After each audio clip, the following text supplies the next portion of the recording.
cualquier avión empieza a despegar, pero ahí al instante empezó a temblar. Un viaje comercial a la capital de Argentina se torna una pesadilla para Marisa Beiró. Cabeza en las rodillas, porque algo estaba pasando, estaba todo mal. ¿Pero qué rayos? El vuelo 3142 de Lapa está en serios problemas. El avión atravesó una autopista concurrida y les dio muerte a muchas personas en sus autos. Marisa lucha por su vida y luego lucha por justicia. Me puse a averiguar y a investigar por qué eso sucedió.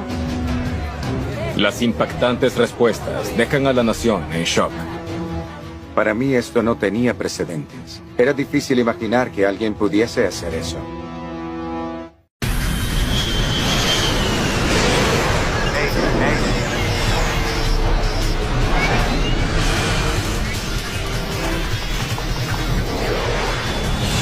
Mayday, catástrofes aéreas.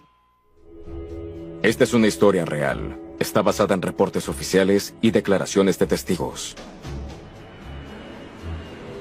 Discusiones mortales. Son las 8:30 de la noche en el aeropuerto Jorge Newbery en Buenos Aires, Argentina. 31 de agosto 1999. Viento 020 a 5, altímetro 30,10. Un Boeing 737, la nave más confiable en la industria de la aviación, operada por la aerolínea argentina LAPA, se prepara para el rodaje. Lo logramos. Sí. Marisa Beiró es una representante cosmética de Córdoba. Estaba viajando con 8 compañeras de trabajo, entre las cuales una era mi mejor amiga y era mi cuñada. Ella se dirige a casa luego de un largo viaje de negocios en la capital junto a un grupo de colegas.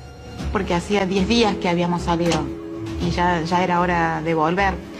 De hecho, habíamos hablado a nuestros familiares o el novio que nos fuera a buscar a nuestra casa con nuestros hijos. ¿Qué es esto? ¿Jamaica? Disculpa. No. Hola, capitán. Hola. El capitán del vuelo 3142 de LAPA es Gustavo Weigel. Es un experimentado piloto quien ha volado por más de 20 años. ¿Está todo bien? Sí, todo está bien. Esperando el combustible. El primer oficial es Luis Echeverry. Ha acumulado más de 500 horas en el 737. El total de combustible son 8,5 kilogramos transferidos a las alas. El vuelo de esta noche es corto. 644 kilómetros al oeste de Buenos Aires, a la ciudad de Córdoba. La duración del vuelo debería ser de 1 hora. Junto a los pilotos a bordo hay 3 auxiliares y 95 pasajeros. Ese día hubo algo que me llamó la atención y no estaba la cartilla de seguridad en el asiento. Porque siempre cuando voy a un avión agarro la cartilla de seguridad, siempre. Líneas aéreas. En 1999, el negocio de las aerolíneas en Argentina está en auge. La desregulación en la industria, 5 años antes, había conllevado el rápido aumento de fondos de aerolíneas como LAPA. 135, vire a la derecha en dirección 060. Desciende y mantenga en 5000 lentamente en 220 nudos y mantenga. Vamos, vamos. Lo mejor es pensar en LAPA como una aerolínea de bajo costo, haciendo una gran incursión en la industria del transporte de un país bastante grande y muy necesitado de líneas aéreas. Sur 236, son los próximos para despegue. Por favor, diríjase a la pista y espere. En Argentina, la industria de los vuelos comerciales es manejada por los militares. El programa de defensa de la Fuerza Aérea era responsable de la aviación militar y civil. Iniciando verificación. Iniciando verificación. El primer oficial Echeverry supervisa procedimientos de último minuto. ¿Preparación de la cabina? Completada. Los auxiliares de vuelo preparan la cabina para el despegue.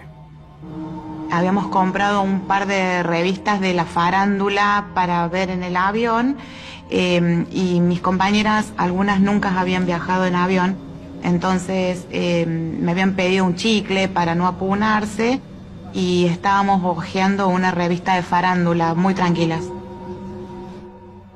Listos para el rodaje. 3142. 3142, listo para el rodaje. Charlie 5 a pista 13. Charlie 5 a 13. El aeropuerto Jorge Newbery posee una sola pista. Y esta noche los despegues están retrasados en la agenda. Los acompaña una tripulación experimentada. Comuníquese con nosotros para hacer su viaje más confortable. De parte del primer oficial Echeverry y mi persona, esperamos que disfruten su viaje. Deberían venir a cenar en Córdoba. ¿Suena bien? ¿Qué debemos llevar? Pueden traer el helado. Bueno, la relación entre los tripulantes parecía ser bastante cercana. Daba idea de que se conocían hace tiempo y que además de compañeros de trabajo eran amigos. Me había llamado la atención al estar tan cerca de la puerta de la cabina. Es una distancia considerable, pero siempre está la puerta bien cerrada. En este caso no. Solo faltan segundos. Deberías regresar y asegurarte. Muy bien, chicos. Fue un placer. Nos vemos. Vamos, vamos.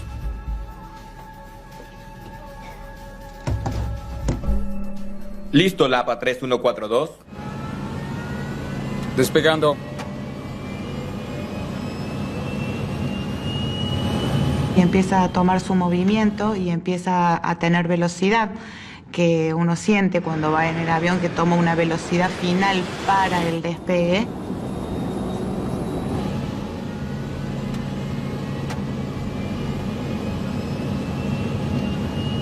Al momento en que la aeronave se eleva, inmediatamente es evidente que algo va mal. Y el avión empieza a despegar, pero ahí al instante empezó a temblar, como que se fuera a desarmar, de hecho.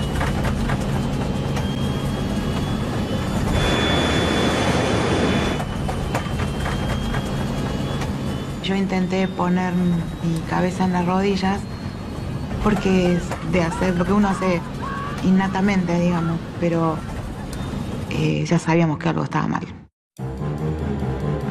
¿Pero qué rayos? Precipitándose a 160 nudos, el 737 regresa violentamente al suelo.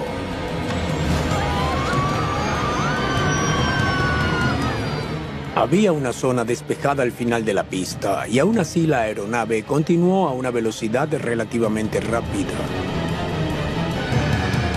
Ahora se dirigen directamente a una concurrida autopista y a una planta de gas industrial. ¡Detente, detente, detente! Fue muy rápido. Simplemente vi a mis compañeras y atiné poner mi cabeza entre las piernas. No, no, no, no, no, no, no. La aeronave atravesó una concurrida autopista sin advertencia y les dio muerte a muchas personas que solo estaban en sus autos. ¡No! ¡No! ¡No!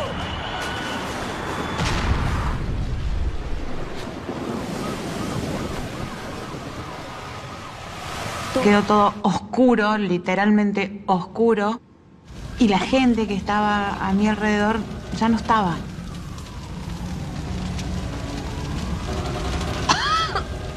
Yo quedé aplastada o agarrada entre el asiento de atrás que se vino hacia adelante y sentía a mis alrededores como mucho calor.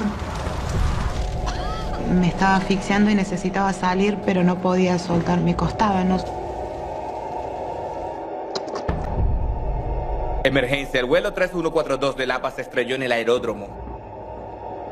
Rescatistas se apresuran al lugar del accidente, pero los sobrevivientes no tienen mucho tiempo. Las llamas amenazan con consumir el avión entero. Y en un momento que ya sentía que me moría directamente. Y algo que hasta el día de hoy no sé cómo explicarlo, si es un ángel, si es Dios, qué es, me soltó el cinturón suavemente. Sentí eso y me dijo salí. Luchando para escapar, Marisa se da cuenta de que ninguna de sus amigas sobrevivió. Ya habían muerto todas. Fue instantáneo, no había más nadie.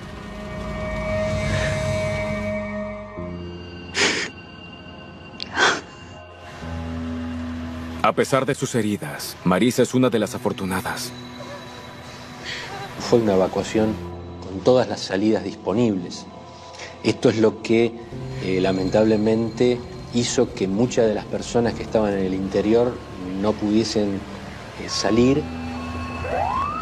El avión estaba totalmente cubierto, las personas gritaban por ayuda.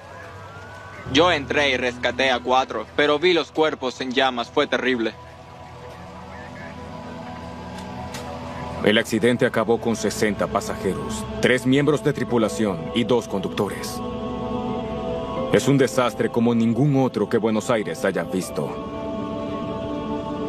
Fue una gran calamidad. Involucró automóviles y una planta de regulación de gas natural.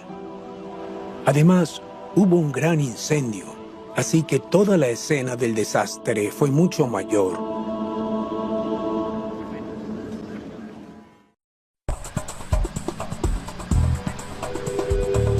Las noticias del accidente de Lapa se extendieron rápidamente a la capital argentina.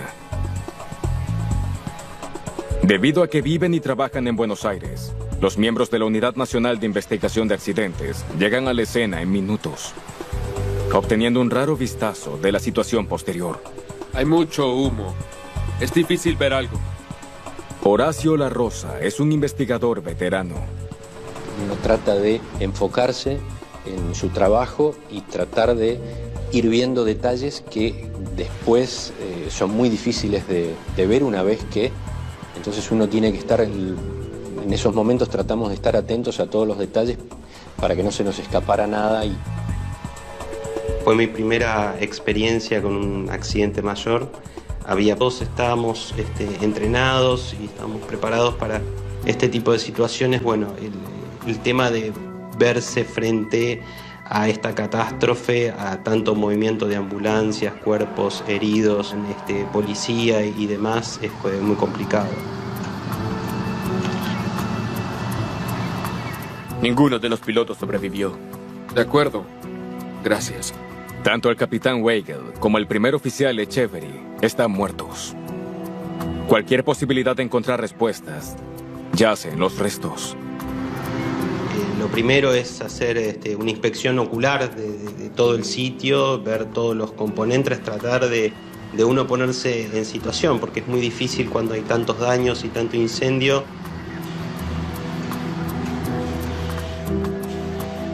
Despegan aquí, apenas se levantan del suelo, dejan la pista aquí y finalmente se detienen aquí.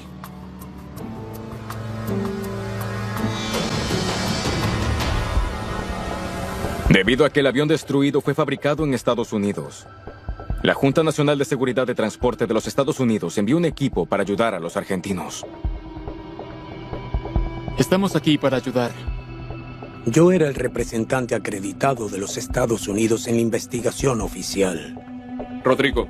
Es un caso en el que hubo una gran cantidad de preocupación pública y un gran estímulo para tratar de resolver esto de forma rápida y definitiva. Fue aquí. En cualquier accidente de despegue se consideran una variedad de factores. Algunos de ellos se refieren a la potencia del motor. ¿Los motores producían una cantidad adecuada de potencia? Cuando uno observa los motores luego de un accidente, hay características muy claras de si la aeronave, si el motor estaba en funcionamiento o no. Echa un vistazo ahí y allá. Parece que estas aspas estaban girando. El tipo de daño sufrido por las palas del rotor dice a los investigadores que los motores estaban trabajando normalmente cuando golpearon el suelo. No hubo ninguna falla en el motor. Bueno, échale un vistazo a esto. Pero algo relacionado con los motores inmediatamente levanta una bandera roja. Uno de los inversores de empuje del avión está desplegado. Recuerdo vívidamente que las puertas de ese inversor de empuje parecían estar abiertas. Los inversores de empuje solo se supone que se desplieguen al aterrizar. Ayudan a ralentizar el avión mediante la reorientación del escape del motor. Hay puertas que caen en la columna de gases de escape, un poco como una reversa, de manera que empuja contra el movimiento hacia adelante. Si un inversor se desplegara en el despegue, podría causar un desequilibrio de empuje catastrófico. Así que estábamos muy preocupados por cómo esos inversores de empuje habían terminado en esa posición. Mira aquí. Los flaps no están extendidos. Los investigadores estudian las alas del avión derribado y pronto hacen otro descubrimiento. Sí pude observar, con alguno de mis colegas, pudimos ir observando algunos detalles de los flaps que no habían sido aparentemente extendidos. Saquemos este pedazo de ala de aquí. Para el despegue, los pilotos del 737 siempre deben extender los flaps del ala del avión. Los flaps aumentan el área del ala y le dan una elevación extra. Sin ellos, un 737 completamente cargado no puede separarse del suelo. Los investigadores deben determinar cómo los flaps terminaron en esta posición. ¿Se retrajeron durante el accidente? ¿O no fueron desplegados en primer lugar? Cuando ves realmente algo que está fuera de lugar, como la posición del flap, comienzas a preguntarte, ¿qué ha pasado? ¿Alguien levantó los flaps o alguna intervención electrónica o hidráulica causó que se levantaran? Tenemos que verificar todo el sistema. Entonces había que juntar la evidencia, observar todas las posibles fuentes de información y tener información suficiente y probarlo. Con tanto las puertas del inversor como los flaps requiriendo un estudio más intensivo, el equipo centra su búsqueda de las cajas negras del avión. No se puede enfatizar más la importancia de los registradores de vuelo en la investigación. Usualmente son la pieza de evidencia más importante en una investigación. No pasa mucho antes de que las rastreen. Pero hay un problema. Al igual que los inversores de empuje, ambos registradores están muy dañados y no hay instalaciones en Argentina equipadas para analizarlos. Deben enviarlos a 8.368 kilómetros al norte, a Washington. Le costará tiempo valioso a la investigación. Hubo mucha presión para recuperar la información de la grabadora de voz de la cabina de mando y del registrador de vuelo de manera oportuna. Tuvimos que asegurarle al público y a los medios de comunicación que se estaba llevando a cabo la investigación y que se hacía rápidamente. Por ahora, se quedan con una o dos pistas intrigantes y una nación que exige respuestas acerca de por qué el vuelo 3142 del APA terminó en una tragedia.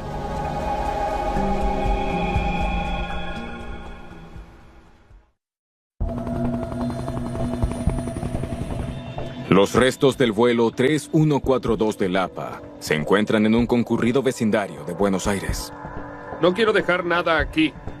Nos llevamos todo. Cualquiera de las miles de piezas de los restos podría ser una pista valiosa. Y tuvimos la oportunidad de poder trasladar los restos hacia un hangar que se especialmente como para poder desplegar todos los mecanismos, la recolección de datos de los instrumentos que quedaban. Al mismo tiempo, los investigadores se preguntan qué puede decirles el controlador de tránsito aéreo sobre el fatal intento de despegue. ¿Algo fuera de lo común que pueda recordar? Hubo retraso. Estábamos atrasados. Estos son los despegues de la noche. Se enteran que el vuelo 3142 no despegó a tiempo.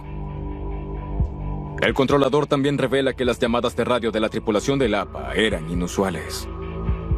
Listo, el APA 3142. Despegando.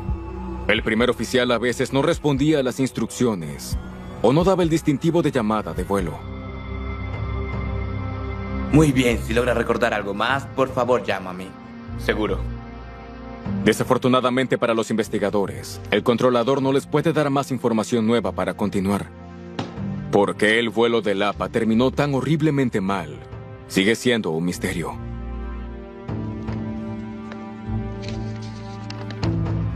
¿Qué rayos hace eso ahí? No tengo idea. Cuando se precipitó fuera del aeródromo, el 737 golpeó una planta de gas industrial. Su proximidad al aeropuerto ha puesto en marcha alarmas. Era una pregunta importante cuando inspeccionamos los restos. Teníamos un edificio público con una instalación de gas. Si hay una planta de gas cerca del aeropuerto, se preguntan qué otros riesgos podría haber presentado el aeródromo. El accidente de Lapa planteó la pregunta de la longitud de pista. 2100 metros. ¿Fue la pista lo bastante larga como para que un 737 totalmente lleno y cargado de combustible despegara de la Tierra con seguridad? Hicimos que un ingeniero de rendimiento le echara un vistazo a la aceleración, la distancia, el rendimiento de la aeronave. Salió y midió cada una de esas distancias y trató de aplicarlas. Debieron ser capaces de despegar. Al fin determinamos que la pista tenía la longitud suficiente. Los investigadores no encuentran nada sobre la pista que hubiese hecho que el despegue fuese más difícil. Sabemos que es un aeropuerto urbano, con todo lo que ello involucra, pero no había deficiencias de infraestructura.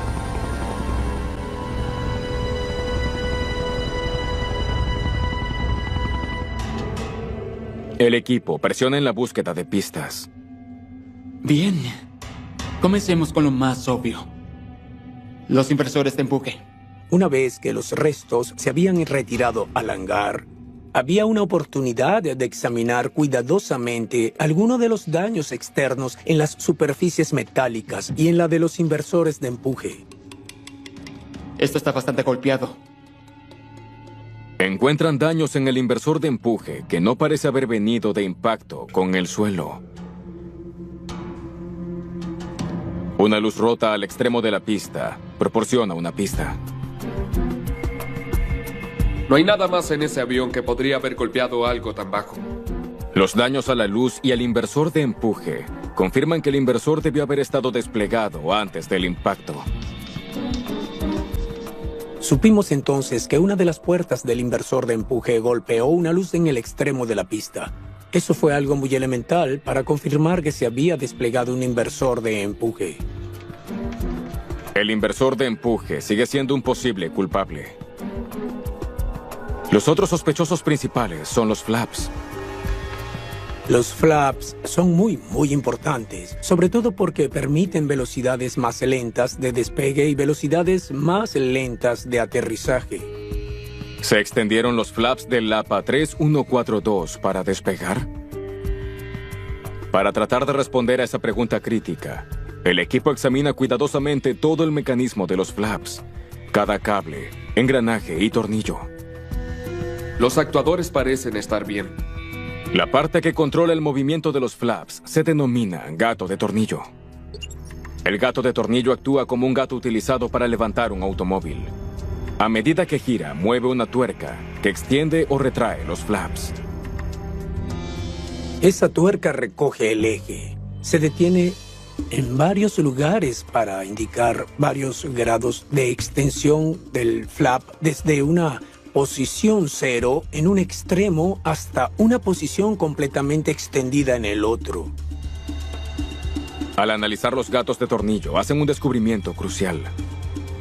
Habíamos descubierto que las tuercas del tornillo estaban en la posición retraída. Significa que los flaps no estaban extendidos a medida que el avión cruzaba la pista a toda velocidad. Por eso no es posible que eso se mueva una vez accidentado, porque esa rosca y esa tuerca son muy robustas y no hay forma de que se desplace, y 6 de los 8 tornillos de esos fueron encontrados y estaban todos en la misma posición. La palanca de los flaps en la cabina confirma el hallazgo.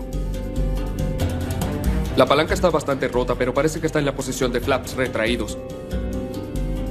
Había dejado la palanca marcada en la posición de flaps arriba. O sea, no había posibilidad de que eso se hubiera desplazado con el accidente. Todos los signos apuntan a una conclusión desconcertante. Parece que los pilotos nunca extendieron los flaps para despegar. Despegando. A la luz de esta evidencia, los investigadores ahora se enfrentan a una pregunta aún más difícil. ¿Cómo se pudo intentar despegar con los flaps en esa posición?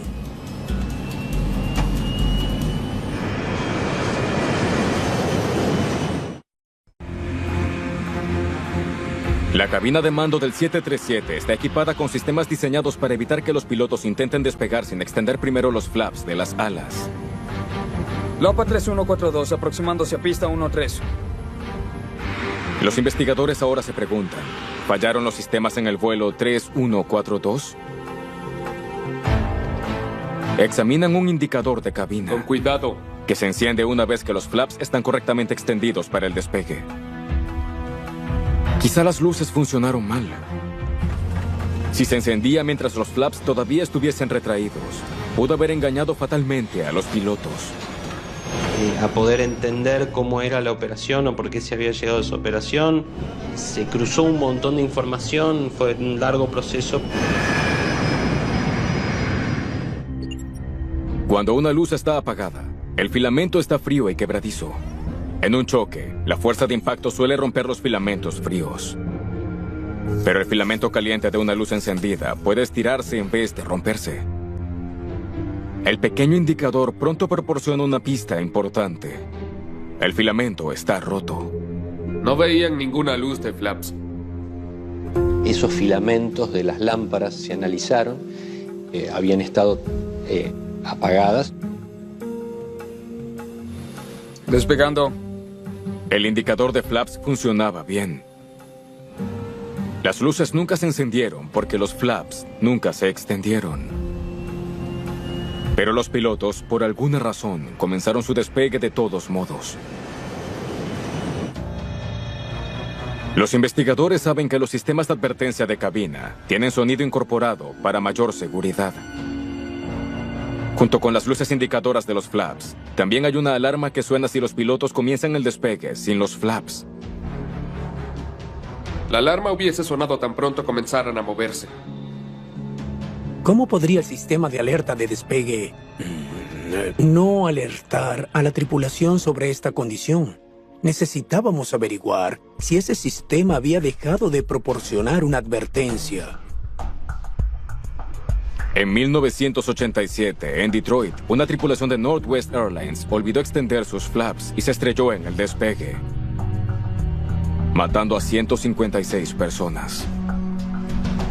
Los investigadores descubrieron que la alarma diseñada para advertir a la tripulación no sonaba, porque los pilotos habían sacado un fusible para desactivarla.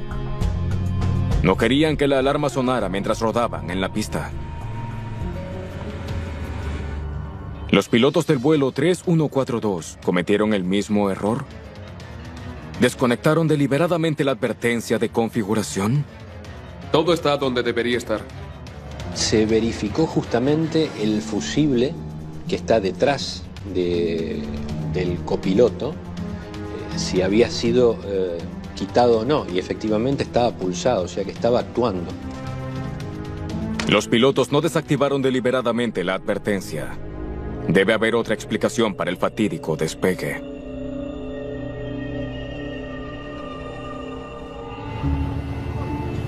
Mientras tanto, en Argentina, la frustración por la falta de respuesta sobre el accidente continúa creciendo. Fue un gran desastre para ellos y en realidad nunca habían tenido algo así. Yo creo que sí. Sí, señor. Sí, estaba con mucho pánico, ¿eh? Por supuesto que cuando llega a la casa y enciende la televisión, están hablando de eso y uno tiene que conservar su profesionalismo y no tratar de no estar influido por nada de lo que se diga en los medios. El sistema entró a partir del accidente del APA, del avión del APA, en un cierto colapso. ¿Podemos visualizar los datos del registrador de vuelo en la pantalla? Finalmente, los datos cruciales de la caja negra llegan de Washington. Los investigadores esperan que puedan decirles exactamente lo que estaba sucediendo cuando el vuelo 3142 intentó despegar. Genial. Vamos a las posiciones de los flaps y al rendimiento del motor. El Flight Data Recorder grabó 10 parámetros de los 11 previstos. Justo como lo pensamos, sin flaps. Los datos confirman sus anteriores hallazgos. Ese fue uno de los parámetros más importantes, de 0 flap durante toda la carrera, sin modificarse en ningún momento. sin problemas en el rendimiento del motor. Cuando examinamos los índices de presión del motor, confirmaron la idea de que hubo un intento normal de despegue. El registrador de datos de vuelo no indica si se extendieron los inversores de empuje o no. Pero los datos de potencia del motor ofrecen un fuerte indicativo. Parece que los inversores fueron extendidos aquí. Cuando se despliegue el inversor de empuje, los pilotos también aumentan el empuje del motor para maximizar la potencia de frenado y ralentizar el avión. Los datos sugieren que en el último momento, en un esfuerzo por evitar el desastre, los pilotos desplegaron sus inversores de empuje e incrementaron la potencia. El índice de presión del motor subió y luego bajó, muy claramente. Y luego volvió a subir, seguramente por los inversores de empuje. Volvamos a los datos completos, por favor.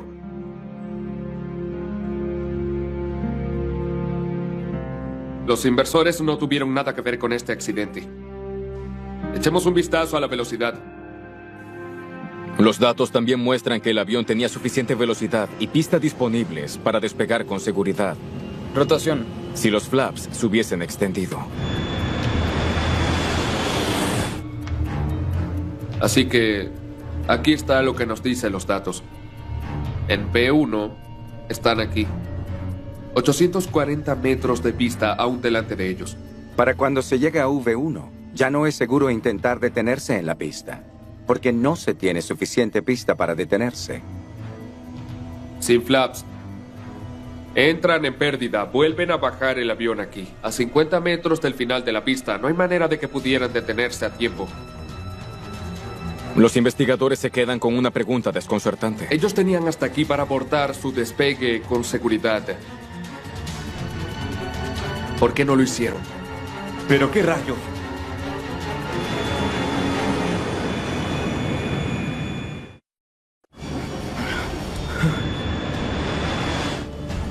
Porque un experimentado equipo de cabina intentó despegar sin extender primero los flaps. Es la preocupante pregunta en el corazón de la investigación del LAPA 3142. ¡No!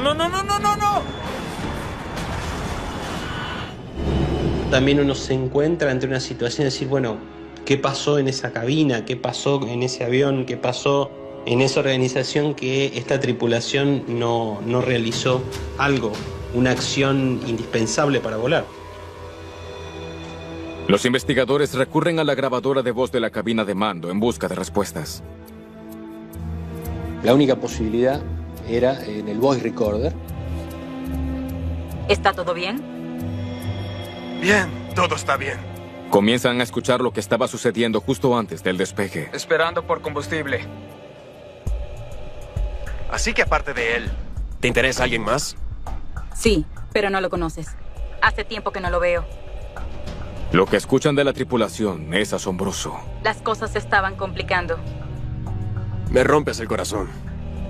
No es solo inesperado, sino para nada profesional. Deberían estar ejecutando listas de verificación. Se requiere que tengan lo que se llama un ambiente de cabina estéril. Una vez que inicien los motores y hasta los 10.000 pies, hay que hablar solo de los procedimientos operativos. No hablar de asuntos personales. No hablar de temas no relacionados. Y esto es para evitar distracciones. Deberían venir a cenar en Córdoba. Suena bien. ¿Qué debemos llevar? Pueden traer el helado. Muy bien. Iniciando verificación. ¿Iniciando verificación? Están planeando una comida juntos, están hablando de sus vidas románticas y esto está entremezclado con la lista de verificación. Oye, sabes que estoy contigo en las buenas y en las malas. Qué bueno que no soy como tú. Mientes. Solo estás conmigo en las buenas. ¿Preparación de la cabina? Completada. Se interrumpieron las listas de verificación y se ejecutaron erróneamente. Cenan, novios, preparación de la cabina. No siguieron los procedimientos normales. Cualquiera de ellos pudo haber insistido en eso. Los flaps son parte de las listas de verificación previas al despegue. ¿Acaso los revisan? ¿Freno de mano? Listo. ¿Papel? No tenemos papel. Ni siquiera puedo decir qué listas de verificación están viendo. ¿Antihielo? Apagado. ¿Palancas de inicio? A la espera. Listos para el rodaje. 3142. 3142, listo para el rodaje Charlie 5 a pista 13. Charlie 5 a 13. No hay mención de los flaps. Están empezando el rodaje. Lapa 3142, aproximándose a pista 13. No te lo fumes todo. Dame aunque sea un poco. Los investigadores ahora escuchan algo que cementa su visión de una tripulación irresponsable. Incluso un poco te puede poner vieja. Gracias. Están fumando en la cabina de mando. Estaban compartiendo un cigarrillo, el mismo cigarrillo. Los tres estaban pasando un cigarrillo que es prohibido por la compañía. Se supone que no deben fumar en la cabina. Solo faltan segundos. Deberías regresar y asegurarte. Bien, chicos. Ahora la razón por la que los pilotos fallaron en extender los flaps es clara. Vamos, vamos. Simplemente estaban demasiado distraídos por su propio comportamiento descuidado. Listo, Lapa 3142. Los investigadores ahora se preguntan si los pilotos oyeron una alarma, advirtiéndoles de su fatal error, mientras aceleraban por la pista. Despegando. Una pregunta principal fue, ¿se escucha alguna advertencia de despegue en la grabación? Ahí está. El sonido de la alarma es fuerte y puede perfectamente ser escuchada en el voice recorder sucesivas veces. Se determinó que era una alarma de configuración que anunciaba que en esa situación la aeronave no podía volar, no estaba en condiciones de realizar un despegue seguro. ¿Qué es eso? ¿Qué rayos es eso? ¿Está a la izquierda? Increíblemente, la alarma no parece inquietar a los pilotos. Alarma principal. No sé qué alarma es, amigo. Todo parece estar bien. Bien, pausa. ¿Cómo pueden ignorar eso? El capitán escuchó la advertencia de configuración. Habla de eso 2 veces y dice que no sabe lo que es. Y sin embargo procede con el despegue. Reprodúcelo. 80 nudos. Listo. Velocidad de despegue. Han estado escuchando esa alarma por 36 segundos. V1. La advertencia de configuración era tan fuerte que casi no se escuchaba hablar por debajo de esta. Rotación. Fue especialmente diseñada para advertirles a los pilotos de no despegar. El equipo de investigación ahora está desconcertado. ¿Cómo podría una tripulación olvidarse de realizar uno de los procedimientos de despegue más básicos y luego pasar a ignorar la advertencia fuerte y persistente diseñada para alertar de su grave error? Yo creo que no se interpretó la importancia que podía tener esta alarma, que era algo absolutamente crítico para el despegue. 65 personas perdieron la vida porque la tripulación no estaba prestando atención a lo que hacían. La pregunta esencial ahora es, ¿cómo terminó esta tripulación al mando de un avión de pasajeros? Detente, no. Al ver el comportamiento de la tripulación, se plantean preguntas sobre la empresa y sobre la supervisión de la empresa, así como sobre el individuo. Detente, detente, detente.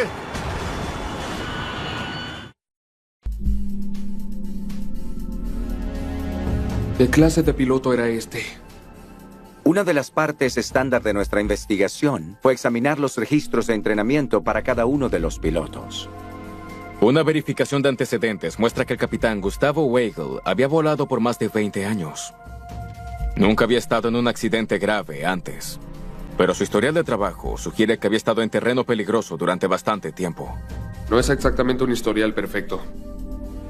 En el caso del capitán, se observaron deficiencias a lo largo del tiempo y en diferentes aviones. Informan que fue lento en responder a situaciones de emergencia o situaciones críticas.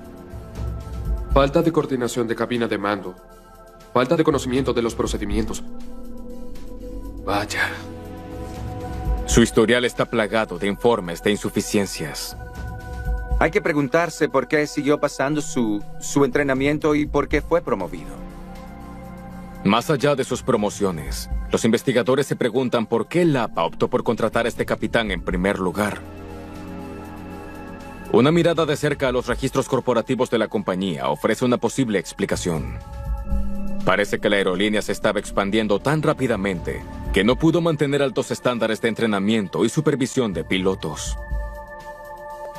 A menudo, en tiempos de grandes cambios, puede haber casos en los que cuestiones como la disciplina en la cabina de mando no se aplican con tanto rigor como podrían aplicarse si la empresa estuviese más centrada.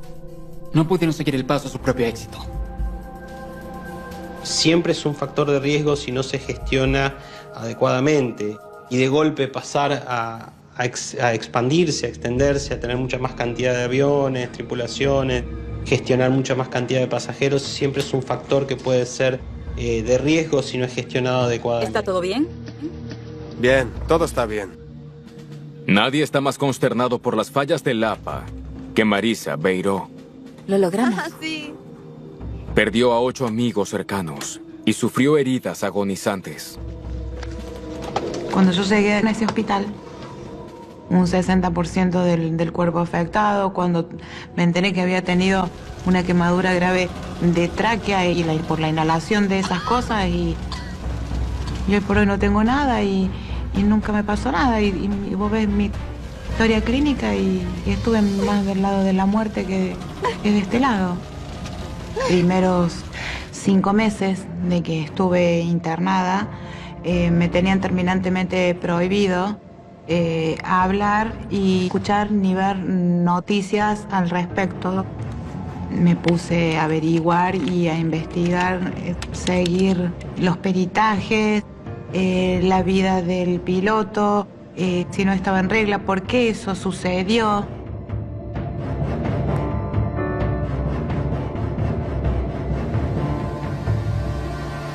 La alarma sonó y avisaba de que los flaps no estaban configurados. ¿Por qué ellos no hicieron algo? Por su falta de supervisión adecuada, 6 exdirectivos del APA enfrentan cargos de negligencia criminal que causó muertes. Marisa aboga por las víctimas. A 103 yo venía con 8 amigas que murieron todas. Al final, nadie va a prisión.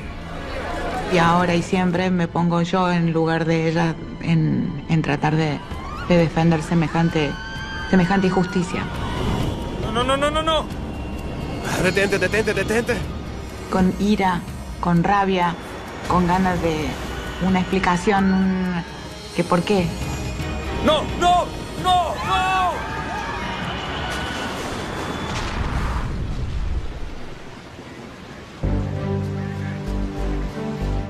En su informe final, los investigadores subrayan la necesidad de que los pilotos cumplan siempre con la regla del ambiente de cabina estéril. La regla que restringe la conversación de la tripulación y ayuda a minimizar las distracciones durante las partes clave del vuelo.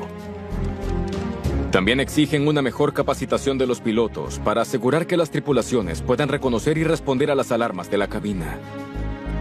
En las últimas 2 décadas, Argentina ha avanzado mucho en el mejoramiento de la seguridad aérea. En el panorama general, el accidente del APA fue el pilar del progreso aeronáutico que se ha hecho en Argentina. Es el objetivo final de cualquier investigación, que el sistema mejore, una mejora continua del sistema. Eso es lo que hace la investigación de accidentes, tratar de que siempre haya lecciones aprendidas y que se puedan difundir convenientemente para mejorar la seguridad aérea.